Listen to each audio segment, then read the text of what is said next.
আজকে আমি ঘরেই পেটিস বানিয়ে দেখাচ্ছি।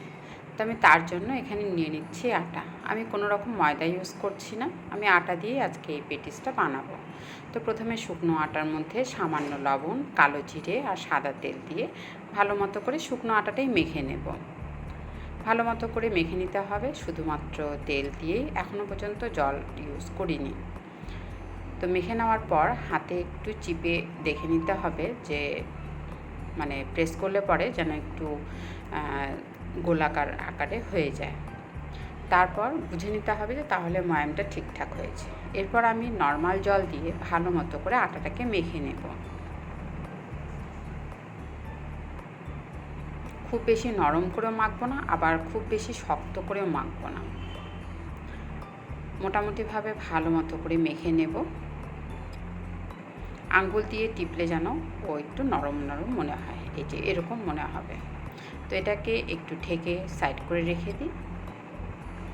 ততক্ষণ ওদিকে আলুর সবজিটা বসিয়ে দিয়েছি, ওটা ওদিকে হতে থাক। আর একটা বাটিতে শুকনো আটা নিয়ে এটাকে সাদা তেল দিয়ে মেখে রেখে দিই, এটাকেও প্রয়োজন হবে। তো ওইদিকে আলুর তরকারিটা হয়ে গেল। আমি নর্মাল আলুর তরকারিটাই বানাচ্ছি, শুধুমাত্র কারি পাতা আর 5 ফোড়ন দিয়ে। তো আলুর তরকারিটা নামিয়ে রাখলাম, ওটা ওদিকে ঠান্ডা হতে থাক। আর এটা এদিকে লেচি কেটে নিচ্ছি আটাটাকে। তো সমস্ত লেচিগুলো সমান আকৃতিভাবে করে নেব। হাতের সাইজ দিয়ে বোঝা যাবে যে সমান হলো কি না। আমার এখানে 7টার মতো লেচি হয়েছে। তো প্রথমে আমি এই লেচিগুলো দিয়ে রুটিগুলো বেলে নেব। যতটা সম্ভব রুটিগুলোকে পাতলা করে বেলে নিতে হবে। তো প্রথমে সমস্ত রুটিগুলো বেলে নিই।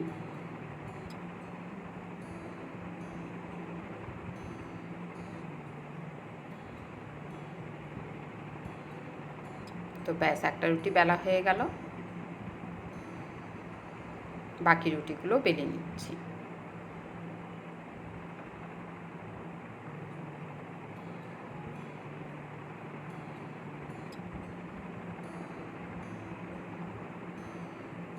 ব্যাস, আর একটা রয়েছে, এটাকেও বেলে নিচ্ছি।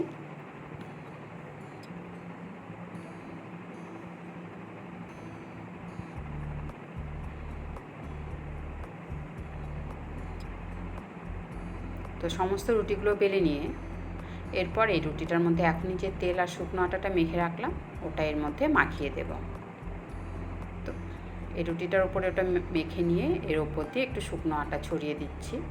আর এর ওপরে এখনই যে রুটিগুলো বেলে রাখলাম এর ওপরে একটা করে রুটি দিয়ে দেব। আর এই কাজটাকে রিপিট করতে থাকবো। আবারও এই তেল আর আটা মাখাটা এর ওপরে দিয়ে দেব, দিয়ে শুকনো আটা দিয়ে এর উপর দিয়ে আরেকটি রুটি দিয়ে দেব। এরকম করে যে যতগুলো রুটি বানিয়ে নেবেন সবগুলো এর মধ্যে এইভাবে পরপর করে দিয়ে দিতে হবে।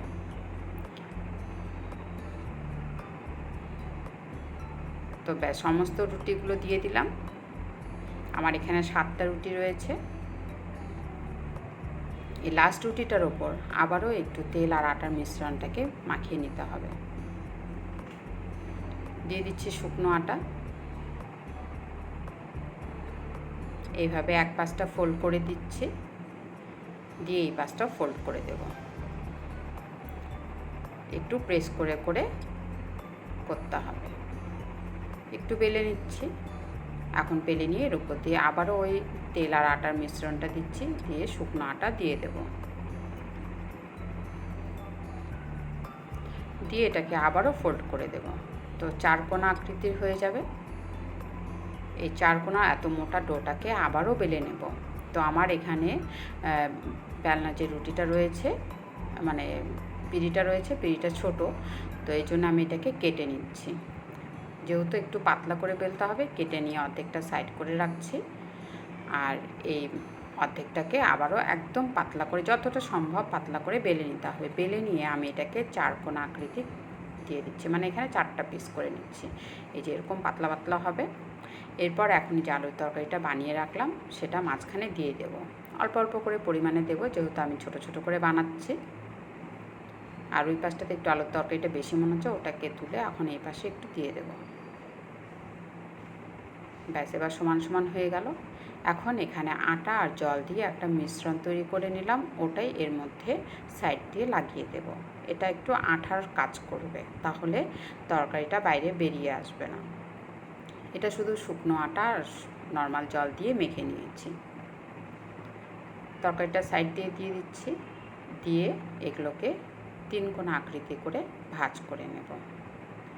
আর তরকারিটা সাইড দিয়েই একটু প্রেস করে দেব, আর বাকি যে সাইডগুলো রয়েছে ওটাকে প্রেস করব না। তো ব্যাস এটা আঠার মতন চিপকে থাকলো।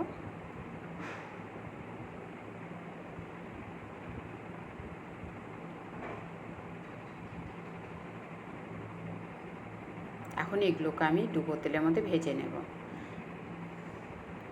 তো গ্যাসে কড়াইটা বসিয়ে দিই।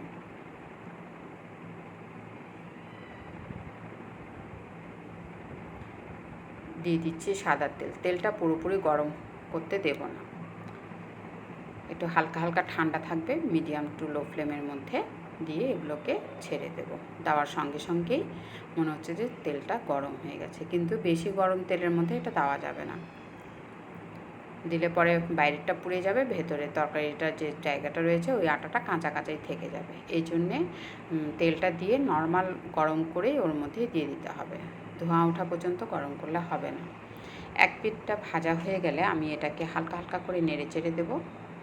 যখনই মনে হবে যে ওপরের দিকে ভেসে উঠেছে, তখনই মনে করতে হবে যে হ্যাঁ, নিচটা ভাজা হয়ে গেছে। এখন এটাকে আমি উল্টে দিচ্ছি। অটোমেটিক সাইডগুলো ফুলে এসেছে আর খুলে এসেছে। বাড়িতে এইভাবে পেটিস বানিয়ে দেখতে পারেন, খুব টেস্টি হয়। বাজারের মতো মনে হয় অনেকটা, যেহেতু বাজারেগুলো ময়দা দিয়ে থাকে, তো আমি এটা তো আটা দিয়ে করছি, তো আটাটা হেলদিও হয়, ময়দাটা তো আনহেলদি, এই জন্য আমি আটা দিয়ে করে দেখাচ্ছি। তো ওই পিঠটা উল্টে দিয়ে ভালো মতো করে লাল লাল করে ভেজে নেব। খুবই টেস্টি হয় খেতে, একবার বাড়িতে করে দেখবেন। করার পর কেমন হলো আমাকে কিন্তু অবশ্যই জানাবেন কমেন্ট বক্সে। তো ব্যাস দুপাশটাই ভালো মতো করে লাল লাল করে ভেজে নিচ্ছি। খুব মচমচে হয় খেতে আর খুব টেস্টও হয়। তো এখন এগুলোকে তুলে নিচ্ছি প্লেটে।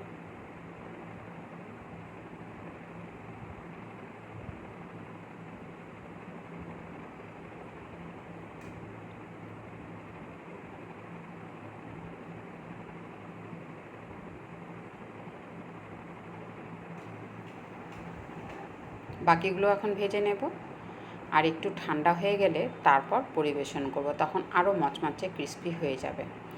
তো একটু হালকা হালকা ঠান্ডা হয়ে গেল, এখন আমি এটাকে সস আর স্যালাড দিয়ে পরিবেশন করে দিচ্ছি। নিয়ে নিচ্ছি শসা, কাঁচা পেঁয়াজ। দাঁড়ান আপনাদের একটা ভেঙে দেখাই, আওয়াজটাতেই বুঝতে পারবেন কতটা ক্রিস্পি হয়েছে আর দারুণ টেস্ট। বাড়িতে একবার করে দেখুন, করে আপনাদের ফিডব্যাক অবশ্যই জানান। তো আজকের জন্য এইটুকুই, আবার নেক্সট কোনো রান্না নিয়ে আসবো। সবাই খুব ভালো থাকবেন।